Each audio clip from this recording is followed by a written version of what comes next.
Minister was sitting alone in his office, reading a long memo that was slipping through his brain without leaving the slightest trace of meaning behind.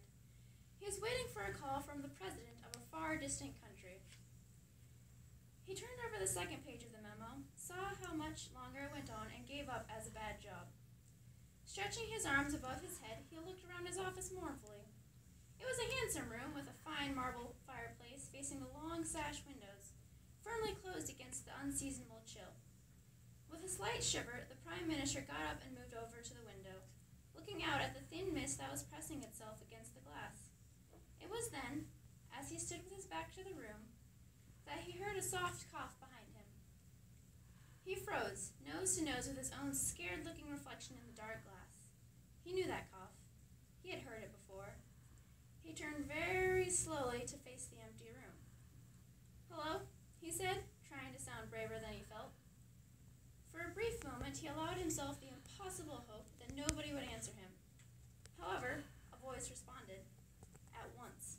A crisp, decisive voice that sounded as though it was reading a prepared statement. It was coming, as the Prime Minister had known at the first cough, from the frog-like little man wearing a silver long wig, who was depicted in a small, dirty oil painting in the far corner of the room. There's so much more in the Harry Potter series than a simple coughing oil painting. The problem is, though, no one wants to read these books, aside from the people who've already read them. Why is that? These books have so much to offer. My dad began reading me the Harry Potter books when I was really little, before I even knew how to read. From that young age, my head was filled with witches and wizards, and chess pieces that moved themselves, and forests that had giant spiders in them, and house elves, and hippogriffs, and herbology, and mermaids, all of these fantastical things. And my head was also filled with lessons. These books teach about friendship, loyalty, doing what's right, doing what you believe in, teamwork. I could go on and on. I have read and reread these books so many times. They have changed my life with their imagination-expanding words. Harry Potter brings so much to a person's life. Its influence goes beyond any book series written, and everyone with the ability to read should get a hold of these books. Originally, the Harry Potter series was written by J.K. Rowling for her children. This is said by Lydia McDonald on yahoovoices.com. This could present as an issue for those who judge too quickly. One might think, children's series?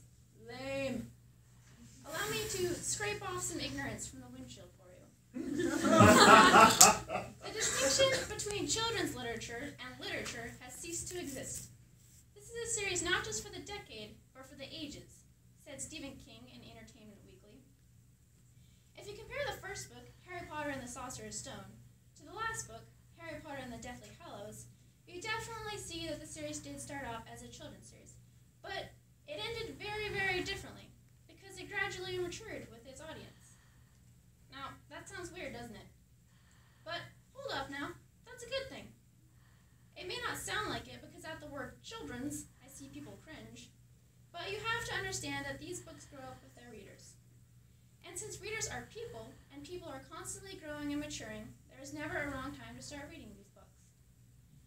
USA Today states that you don't have to be a wizard or a kid to appreciate the spell cast by Harry Potter.